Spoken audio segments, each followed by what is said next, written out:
ಕನ್ನಡಿಯಂತೆ ತೋರಿಸ್ತಾ ಇದ್ದೆವು? ಗೊತ್ತಾಗುತ್ತೆ ಕೋಪ ಬಂದಿದೆ ಎಂಬುದಾಗಿ. ಒಂದು ಚಿಕ್ಕ ಮಗು ಸಮೇತ ನನ್ನಲ್ಲಿ ಹೇಳುತ್ತೆ, ಕೋಪ ಬಂದಿದೆ ಎಂಬುದಾಗಿ ಅಮ್ಮನಿಗೆ ಗೊತ್ತಾದರೆ ನಾನು ಅಮ್ಮನ ಸಾಹಸಕ್ಕೆ ಹೋಗಲ್ಲ. ಆ ಚಿಕ್ಕ ಮಗುವಿಗೆ ಅಮ್ಮನ ಮುಖದಲ್ಲಿ ಕನ್ನಡಿಯಂತೆ ಕೋಪ ಇದೆ ಎಂಬುದಾಗಿ ಗೊತ್ತಾಗುತ್ತೆ. ಕೋಪವನ್ನು ಎದೆಯಲ್ಲಿಟ್ಟುಕೊಳ್ಳೋನು ಮೂಢಾತ್ಮ. ಹಾಗಿದ್ರೆ ಕೋಪವನ್ನು ನಾವು ಎದೆಯಲ್ಲಿಟ್ಟುಕೊಳ್ಳಬಾರದು. ಮತ್ತೆ ಏನು ಮಾಡೋದು? ಕೋಪ ಬರುತ್ತೆ, ಏನು ಮಾಡೋದು? ಅದಕ್ಕೆ ದೇವರು ಹೇಳಿದ್ದಾರೆ ಏನಂತ? ಪ್ರಸಂಗಿ 7:9 ಕೋಪಕ್ಕೆ ಆತುರ ಪಡಬೇಡ. ಕೋಪಕ್ಕೆ ಆತುರ ಪಡುವವನು ಮೂಢಾತ್ಮ. ಮೂಢರ ಎದೆ ಕೋಪಕ್ಕೆ ನೆಲೆ.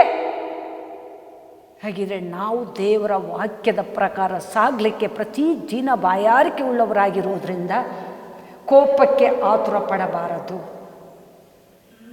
ಕೋಪವನ್ನು ಇಟ್ಟುಕೊಳ್ಳಬಾರದು. ಒಂದು 5 ನಿಮಿಷ ಕೋಪ ಬರದ್ದು ಯಾರಿಗೆ ಬರುತ್ತೆ? ಒಂದು 5 ನಿಮಿಷ ಇರಬೇಕು. ಆಗಲ್ಲ ನನ್ನ ಕೈಯಿಂದ. ಅಂದರೆ ಆ ಕೋಪ ಅಥವಾ ಸಮಸ್ಯೆ ಅಥವಾ ಗಲಿಬಿಲಿ ಆಗುವ ಜಾಗದಿಂದ ತಪ್ಪಿಸ್ಕೊಳ್ಬೇಕು.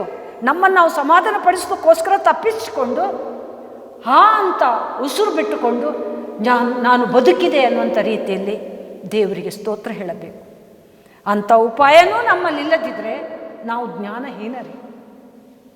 ಜ್ಞಾನಹೀನತೆಯ ಲಕ್ಷಣಗಳನ್ನು ನೋಡುವಾಗ ಕೋಪವನ್ನು ಎದೆಯಲ್ಲಿಟ್ಟುಕೊಳ್ಳುವುದು, ತಿಳಿಯದೆ ಒಟ್ಟಾರೆ ಮಾತಾಡುವುದು ಜ್ಞಾನಹೀನರ ಲಕ್ಷಣ. ಯಾವುದನ್ನಾದರೂ ನಂಬುದು. ನಾವು ಅಷ್ಟು ಸುಲಭದಲ್ಲಿ ಯಾವುದನ್ನು ನಂಬಲ್ಲ. ಯಾವುದು ಒಳ್ಳೆಯದು ಹೇಳಿದ್ರೂ ಅದರಲ್ಲಿ ಸಂಶಯ ಪಡೋದು, ಇದು ಮೂಢಾತ್ಮರ ಲಕ್ಷಣ. ಒಳ್ಳೆಯದು ಹೇಳಿದ್ರೂ ಸಂಶಯ ಪಡೋದಾದರೆ ನಾವು ನಿಜವಾಗ್ಲೂ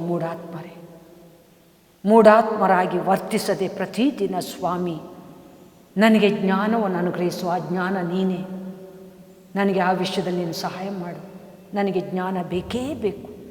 ದಾವೀದ, ಸೌಲ, ಸೊಲೊಮೋನ್,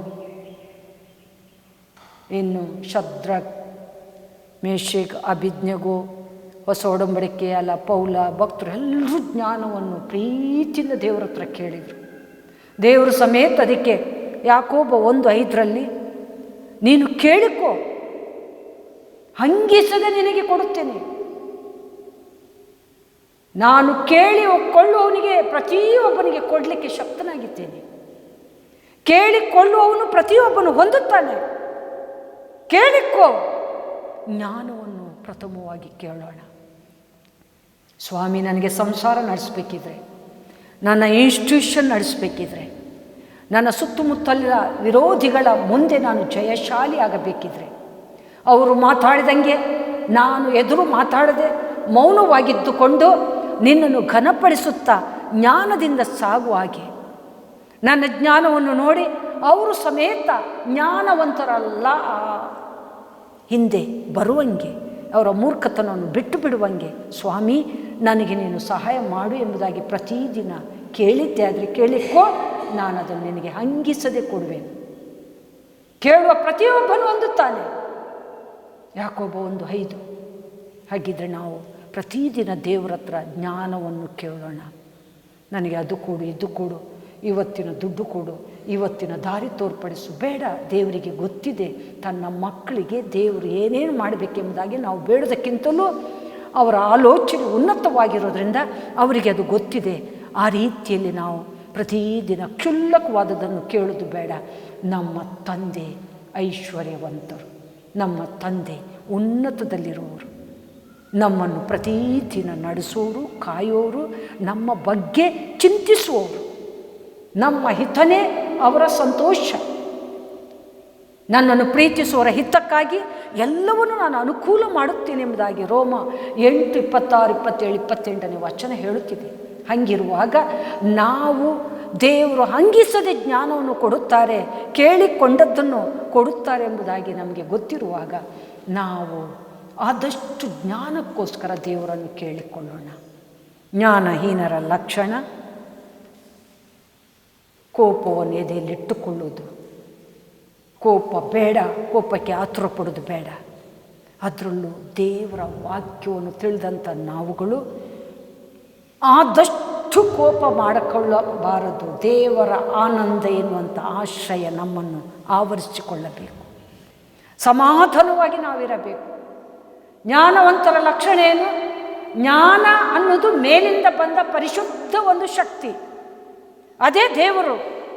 ಅದು ಪರಿಶುದ್ಧವಾದದ್ದು, ಸಮಾಧಾನಕರವಾದದ್ದು, ವಿನಯ ಉಳ್ಳದ್ದು, ಸಂತೋಷಕರವಾಗಿ ಎಲ್ಲವನ್ನು ಒಪ್ಪಿಕೊಳ್ಳುವಂಥದ್ದು, ಒಳ್ಳೆಯ ಫಲಗಳಿಂದ ಅಲಂಕರಿಸಿಕೊಂಡದ್ದು. ಅದರಲ್ಲಿ ಚಂಚಲ ಇಲ್ಲ, ಕಪಟ ಇಲ್ಲ. ಅಂಥ ಜ್ಞಾನ ನಮ್ಮ ಬಳಿಯಲ್ಲಿರುವಾಗ ನಾವು ಯಾವತ್ತೂ ಸಮಾಧಾನವಾಗಿರಲಿಕ್ಕೆ ಪ್ರಯಾಸ ಪಡಬೇಕು. ಎಂಥ ಹೋರಾಟಗಳು ಬಂದ್ರೂ, ಎಂಥ ಗಲಿಬಿಲಿಗಳು ಬಂದ್ರೂ, ಎಂಥ ಕುಗ್ಗಿ ಹೋಗುವಂಥ ದುಃಖದ ಸ್ಥಿತಿಗಳು ಬಂದ್ರೂ ನಾವು ಸಮಾಧಾನವಾಗಿದ್ದರೆ ಬೇಗನೆ ನಮಗೆ ಜಯ. ಅದು ನನ್ನ ಜೀವಿತದಲ್ಲಿ ನಾನು ಕಂಡಿದ್ದೇನೆ. ಒಂದು ಸಲ ನಮ್ಮ ಟೀಚರ್ಸ್ ಮುಂದೆ 3 ದೊಡ್ಡ ದೊಡ್ಡ ನೋವುಗಳು ನಮ್ಮನ್ನು ಆವರಿಸಿಕೊಂಡಿತ್ತು. ಅಂಥ ಟೈಮಲ್ಲಿ ನನ್ನ ಬಗ್ಗೆ ಚಿಂತೆ ಮಾಡ್ತಾಯಿದ್ರು ಟೀಚರ್ಸ್. ನಾನು ಸಮಾಧಾನವಾಗಿ ಅವರಿಗೆ ಉತ್ತರ ಕೊಡ್ತಿದ್ದೆ. ಮತ್ತೆ ಹೋಗಿ ಅವರ ಗಂಡಂದ್ರಿಗೆ ಹೇಳ್ತಾರೆ ಅಂತೆ, ನಾವು ಚಿಂತೆ ಮಾಡಿದ್ದು ಮಾತ್ರ ನಮ್ಮ ಮೇಡಮ್ ಚಿಂತೆ ಮಾಡಿಲ್ಲ, ಸಮಾಧಾನವಾಗಿ ಉತ್ತರ ಕೊಟ್ಟೆ, ಎಲ್ರಿಗೂ ಸಮಾಧಾನವಾಗಿ ದೊಡ್ಡ ಪ್ರಾಬ್ಲಮ್ಗಳನ್ನು ಸಾಲ್ವ್ ಮಾಡಿಕೊಂಡ್ರು. ಯಾಕೆ ಗೊತ್ತಾ?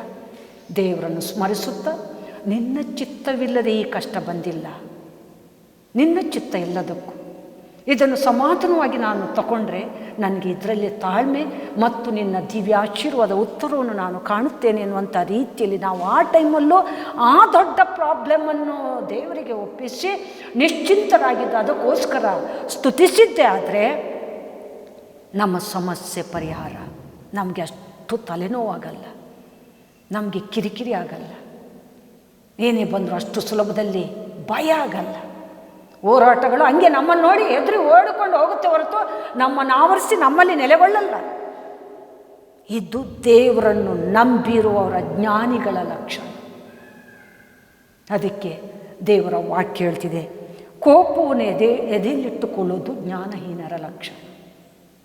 ಇನ್ನು 1 ಸಮುವೇಲ 26:21-25 ವಚನ ನೋಡುವಾಗ, ಇತರರಿಗೆ ಕೇಡು ಮಾಡುತ್ತಾನೇ ಇರೋದು ಜ್ಞಾನಹೀನರ ಲಕ್ಷಣ ಅಂತ. ಇತರರಿಗೆ ಏನಾದರೂ ಮಾಡಿ ಇವತ್ತು ಕೇಡು ಮಾಡಬೇಕು, ಅವರನ್ನು ಬೀಳಿಸಬೇಕು, ಅವರನ್ನು ಕುಗ್ಗಿಸಬೇಕು, ಅವರಿಗೆ ವಿರುದ್ಧವಾಗಿ ಸಾಗಬೇಕು, ಅವರಿಗೆ ರಿವರ್ಸ್ ಮಾತಾಡಬೇಕು, ಅವರ ಸಮಾಧಾನವನ್ನು ಧೈರ್ಯವನ್ನು ನಾನು ಕೆಡಿಸಬೇಕು ಅನ್ನುವಂಥದ್ದು ಯಾರ ಲಕ್ಷಣ ಅಂತೆ? ಮೂಢಾತ್ಮರ ಜ್ಞಾನಹೀನರ ಲಕ್ಷಣ. ಅವರ ಮಧ್ಯದಲ್ಲಿ ನಾವು ಹೆಂಗಿರಬೇಕು? ದೇವರನ್ನು ಅರಿತು ಜ್ಞಾನ ಅನ್ನೋದು ದೈವ ಶಕ್ತಿ ಎಂಬುದಾಗಿ ಅದನ್ನು ನಾವು ನೆಲೆಗೊಳಿಸಿದ ಮೇಲೆ ನಾವು ಅವರ ಮಧ್ಯದಲ್ಲಿ ಹೆಂಗಿರಬೇಕು? ಅವರಿಗೆಂತ ಜ್ಞಾನಿಗಳಾಗಿರಬೇಕು.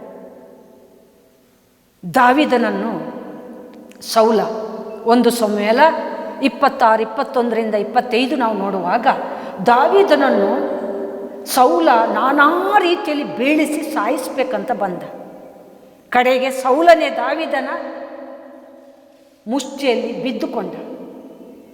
ಅಂಥ ಟೈಮಲ್ಲಿ ದಾವೀದ, ನೀನಂತೂ ಜ್ಞಾನಹೀನ, ನಾನು ನಿನ್ನಂತೆ ವರ್ತಿಸಲ್ಲ, ನೀನು ನನ್ನ ಸುಲಭದಲ್ಲಿ ನಾನು ನಿನ್ನನ್ನು ಸಾಯಿಸ್ಬೋದಿತ್ತು, 2 ಸಲ ಸಿಕ್ಕಿ ಹಾಕ್ಕೊಂಡೆ, ಆದರೂ ನಿನ್ನನ್ನು ನಾನು ಕ್ಷಮಿಸ್ತೇನೆ, ಇದನ್ನು ಬಿಟ್ಟು ಬಿಡ್ತೀನಿ, ನಿನ್ನನ್ನು ನಾನು ಉಳಿಸಿದಕ್ಕೆ ನನ್ನ ಕಷ್ಟ ಕಾಲದಲ್ಲಿ ನನ್ನ ಜೀವವನ್ನು ದೇವರು ಉಳಿಸ್ಬೋದು, ನನ್ನ ಕಷ್ಟ ಕಾಲದಲ್ಲಿ ನನ್ನ ಹೋರಾಟದಲ್ಲಿ ನಿನ್ನನ್ನು ನಾನು ಉಳಿಸಿದಕ್ಕೆ ನನ್ನನ್ನು ದೇವರು ಉಳಿಸ್ಬೋದು, ನೀನು ದೇವರ ಅಭಿಷಕ್ತ ಜ್ಞಾನಿ, ನಾನು ನಿನ್ನ ಮೇಲೆ ಕೈ ಹಾಕಲ್ಲ, ನಿನ್ನನ್ನು ಸಾಯಿಸಲ್ಲ ಎಂಬುದಾಗಿ ಅವನಿಗೆ ಹೇಳಿ, ಈ ಒಂದು ಒಳ್ಳೆತನಕ್ಕೆ ನನ್ನ ಸಂಕಷ್ಟದಲ್ಲಿ ನನ್ನ ಜೀವವು ಉಳಿಯಬಹುದೆಂಬುದಾಗಿ ದಾವೀದ ಸೀದಾ ಸೌಲನನ್ನು ಜೀವಂತವಾಗಿ ಉಳಿಸಿ ಅವನನ್ನು ಕೊಲ್ಲುವಂಥ ಪರಿಸ್ಥಿತಿ ಬಂದರೂ ಕೊಲ್ಲದೆ ದಾವೀದ ಹೊರಟೋಗ್ತಾನೆ. ಹಾಗೆ ಸೌಲ ಸಮೇತ ಅವನ ಊರಿಗೆ ಹೊರಟೋಗ್ತಾನೆ.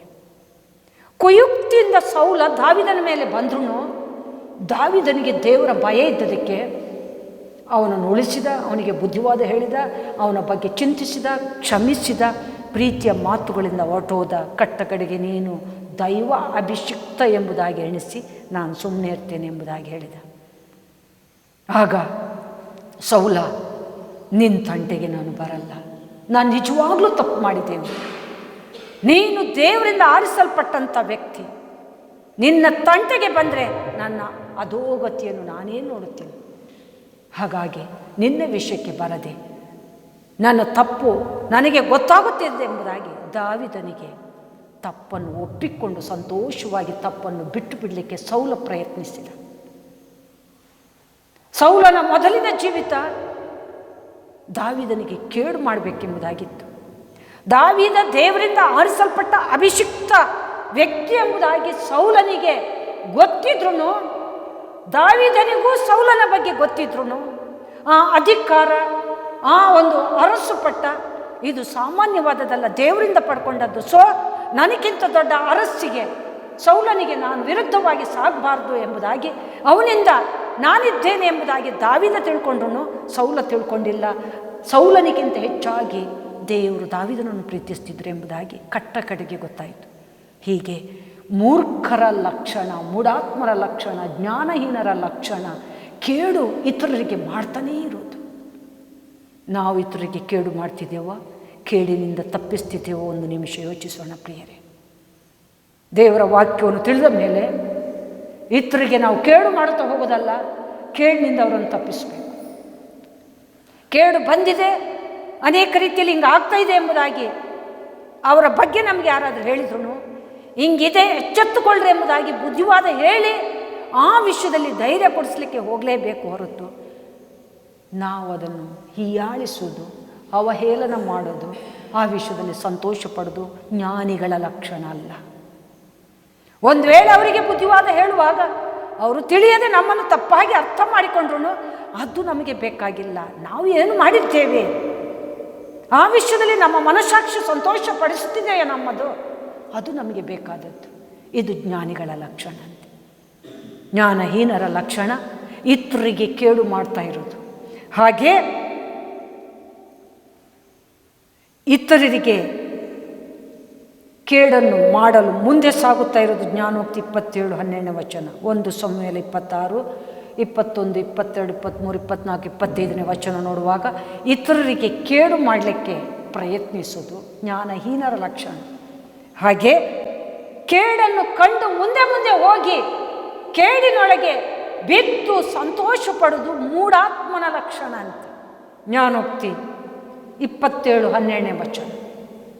ಜಾಣನು, ನೀತಿವಂತನು, ಜ್ಞಾನಿ ಕೇಡನ್ನು ಕಂಡು ಅಡಗಿಕೊಳ್ಳುತ್ತಾನೆ, ಜ್ಞಾನಹೀನನು ಕೇಡನ್ನು ಕಂಡು ಮುಂದೆ ಹೋಗ್ತಾನೆ, ಮತ್ತೆ ಸಂಕಟ ಪಡ್ತಾನೆ. ಹಾಗಿದ್ರೆ ಇನ್ನೊಂದು ಲಕ್ಷಣ ಜ್ಞಾನಹೀನಂದು ಕೇಡನ್ನು ಕಂಡು ಮುಂದೆ ಹೋಗೋದು, ಪಶುಗಳಂತೆ ಜೀವಿಸುವುದು. ಮೂಕ ಪ್ರಾಣಿಗಳಿಗೆ ಕೇಡಾಗುತ್ತೆ ಎಂಬುದಾಗಿ ಏನೂ ಗೊತ್ತಿಲ್ಲ. ಏನಾದರೂ ಸಿಕ್ಕಿದ್ರೆ ದುರಾಶೆ ಬಂದರೆ ದೊಮಕ್ಕಂತ ಬೀಳುವುದು, ತಿನ್ನೋದು, ಆಮೇಲೆ ಅನುಭವಿಸ್ತಾ ಇರೋದು. ಪಶುಗೆ ಇಟ್ಟಂಥ ಒಂದು ಗುಂಡು ಸಿಡಿಯುವಾಗ ಹೋದ್ರು, ಆದರೆ ಕೇಡಾಗುತ್ತೆ ಎಂಬುದಾಗಿ ಅದಕ್ಕೆ ಗೊತ್ತಿರಲಿಲ್ಲ. ಹೀಗೆ ಪಶುಗಳಂತೆ ಜೀವಿಸುವುದು, ಕೇಡನ್ನು ಕಂಡು ಮುಂದೆ ಹೋಗುವುದು, ಇತರರಿಗೆ ಕೇಡು ಮಾಡ್ತಾ ಇರೋದು ಮೂಢಾತ್ಮರ ಲಕ್ಷಣ ಎಂಬುದಾಗಿ ದೇವರ ವಾಕ್ಯ ಹೇಳ್ತಿದೆ.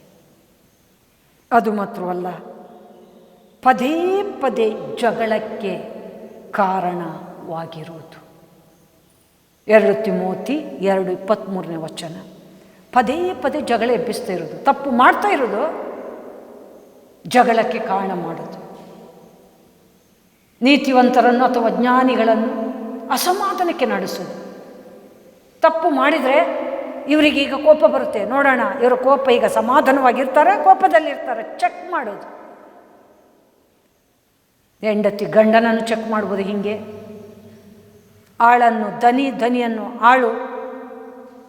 ಒಂದು ವೇಳೆ ಗಂಡ ಅಥವಾ ದನಿ ಆಳುಗಳನ್ನು ಅಥವಾ ಹೆಂಡತಿಯನ್ನು ಚೆಕ್ ಮಾಡಿದ್ರು ಅದರಲ್ಲಿ ಯಥಾರ್ಥತೆ ಇರಲಿ.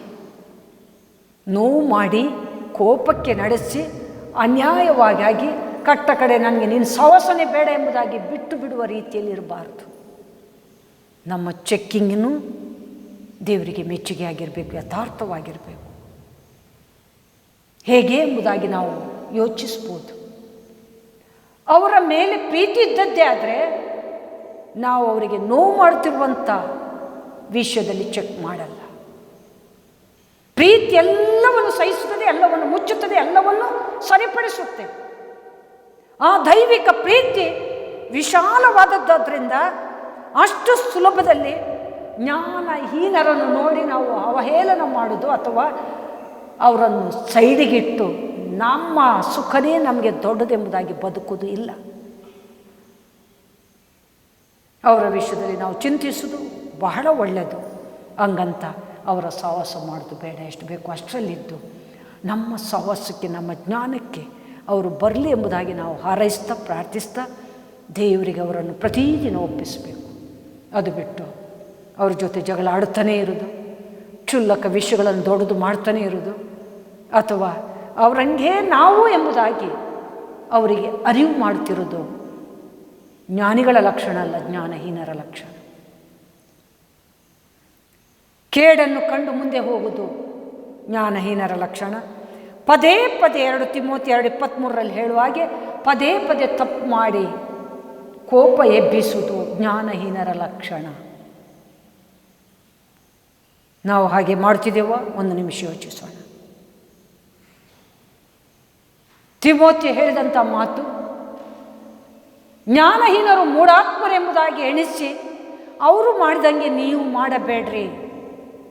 ನೀವು ದೊಡ್ಡವರು, ಜ್ಞಾನಿಗಳು, ಹಾಗೆ ಅವರನ್ನು ತಿದ್ದುವವರು, ಅವರಿಗೋಸ್ಕರ ಪ್ರಾರ್ಥಿಸುವವರು, ಅವರ ಮುಂದೆ ಸಾಕ್ಷಿಗಳು ಆಗಿರುವುದರಿಂದ ನೀವು ಅವರ ಮುಂದೆ ತಬ್ಬಿಗಸ್ತರೆಂಬುದಾಗಿ ತೋರಿಸಿಕೊಳ್ಳದೆ ನಿಮ್ಮ ಜ್ಞಾನವನ್ನು ಜಾಣತನದಿಂದ ಅವರನ್ನು ರಕ್ಷಿಸುವುದರಲ್ಲಿ ತೋರ್ಪಡಿಸಿರಿ ಎಂದು 2 ತಿಮೋಥಿ 2:23 ನಮಗಾಗಿ ಸ್ಪಷ್ಟಪಡಿಸ್ತಿದೆ. ಜ್ಞಾನಹೀನರ ಲಕ್ಷಣಗಳಲ್ಲಿ ಪದೇ ಪದೇ ತಪ್ಪು ಮಾಡಿ ಜಗಳಕ್ಕೆ ಕಾರಣ ಮಾಡೋದು ಜ್ಞಾನಹೀನರ ಲಕ್ಷಣ. ಅದಕ್ಕೆ ದೇವರು ಜ್ಞಾನೋಕ್ತಿ 6ರಲ್ಲಿ ಸುಮಾರು 7 ಅಂಶವನ್ನು ಹೇಳಿದ್ದಾರೆ. ಅದೊಂದು ನಿಮಿಷ ಓದೋಣ. ಜ್ಞಾನೋಕ್ತಿ 6ನೇ ಅಧ್ಯಾಯ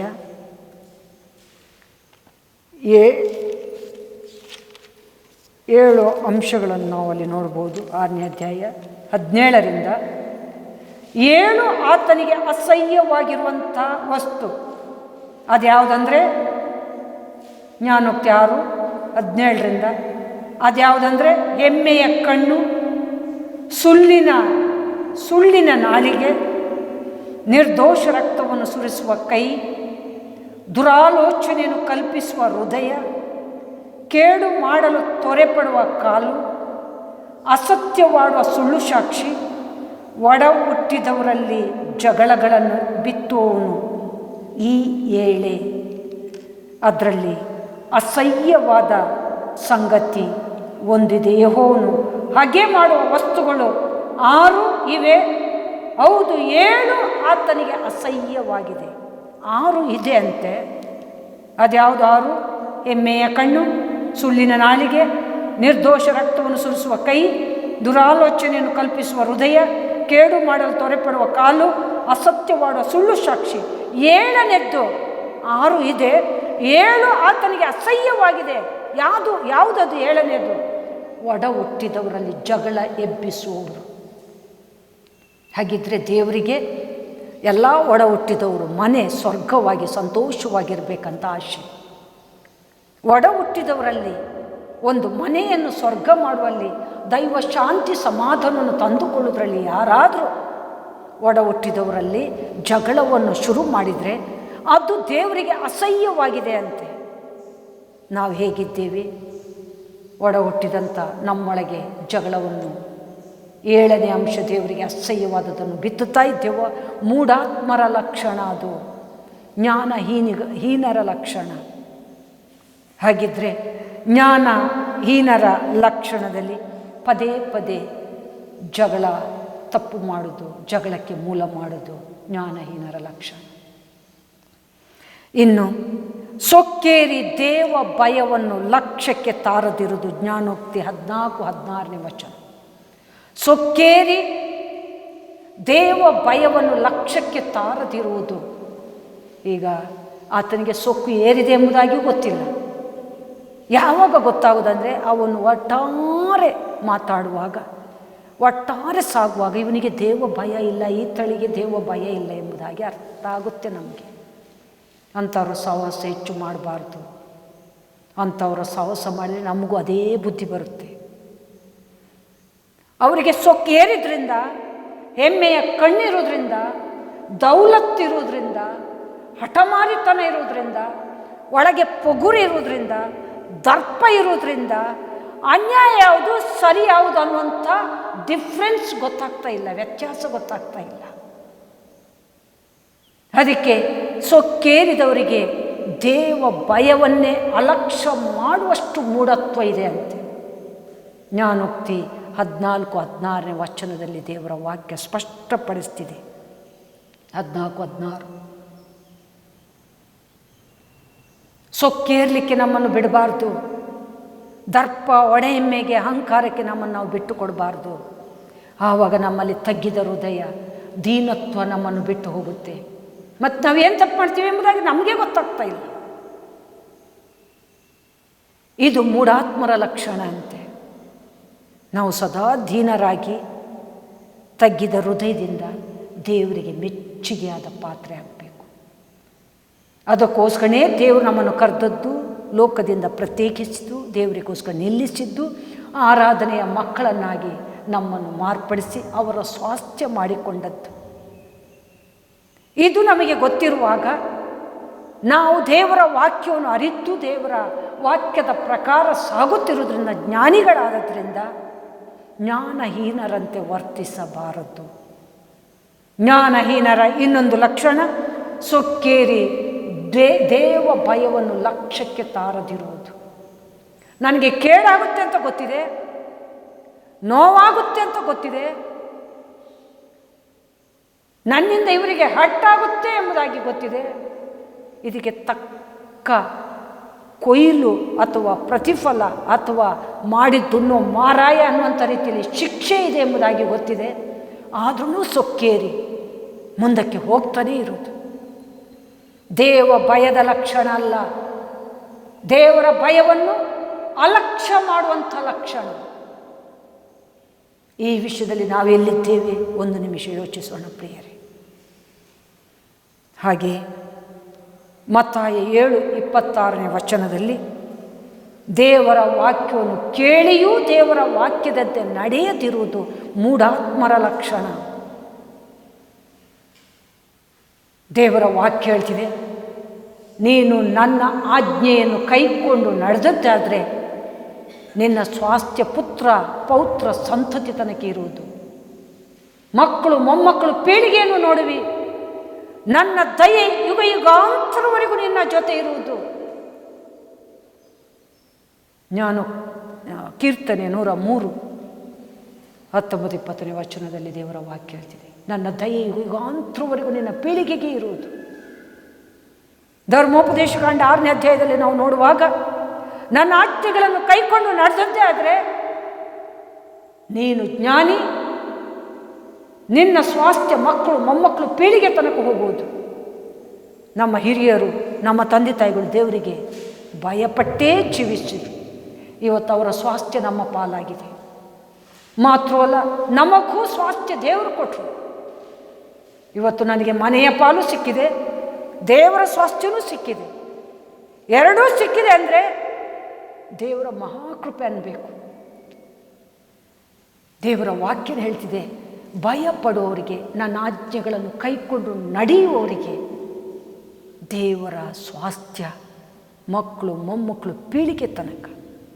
ಆ ವಿಷಯದಲ್ಲಿ ಅನೇಕರು ಇದು ಯಾರ ಪಾಲಾಗುತ್ತೋ ಎಂಬುದಾಗಿ ನಮ್ಮ ವಿಷಯದಲ್ಲಿ ಮಾತಾಡ್ಬೋದು. ದೇವರ ವಾಕ್ಯನ ಹೇಳುತ್ತೆ, ಜ್ಞಾನಿಗಳ ಸ್ವಾಸ್ಥ್ಯ ದೇವರ ಮಹಿಮೆಗೋಸ್ಕರ ಹೊರತು ಬುದ್ಧಿಹೀನರಾಗಿ ಬೇರೆಯವರ ಪಾಲಾಗುವಂಥದ್ದಲ್ಲ. ಹಲ್ಲೆಲೂಯಾ.